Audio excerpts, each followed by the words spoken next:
বন্ধুসকল, আজি আমি ভাৰতবৰ্ষৰ কোন ঠাইত কি পোৱা যায় সেই বিষয়ে আলোচনা কৰোঁ আহকচোন। ১ নম্বৰ চাহপাত।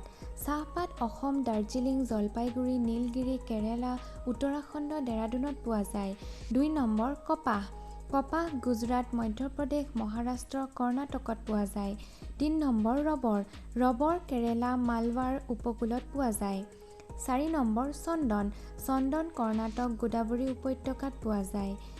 ৫ number barley. Barley Uttar Pradesh, ৰাজস্থানত পোৱা যায়। ৬ নম্বৰ কফি। কফি কৰ্ণাটক, কেৰেলাত পোৱা যায়। ৭ নম্বৰ মৰাপাট। মৰাপাট পশ্চিমবংগ, বিহাৰ, অসমত পোৱা যায়। ৮ নম্বৰ বৰ্জা। বৰ্জা গুজৰাট, ৰাজস্থানত পোৱা যায়। ৯ নম্বৰ ধান। ধান তামিলনাডু, পশ্চিমবংগ, অসম, অন্ধ্ৰপ্ৰদেশ, ছত্তীশগড়ত পোৱা যায়। কুঁহিয়াৰ। কুঁহিয়াৰ উত্তৰ প্ৰদেশ, মহাৰাষ্ট্ৰত পোৱা যায়।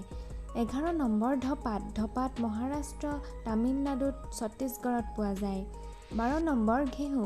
ঘেঁহু উত্তৰ প্ৰদেশ, পঞ্জাৱ, হাৰিয়ানাত পোৱা যায়। ১৩ নম্বৰ কপাহী কাপোৰ। কপাহী কাপোৰ মুম্বাই, আহমেদাবাদ, কানপুৰ, ইন্দোৰ, পঞ্জাৱ, দিল্লী, তামিলনাডুত পোৱা যায়। গতিকে আজিৰ ভিডিঅ'টো আছিল ইমানেই। যদি ভিডিঅ'টো ভাল পালে লাইক, কমেণ্ট, শ্বেয়াৰ আৰু চেনেলটো ছাবস্ক্ৰাইব কৰিবলৈ নাপাহৰিব।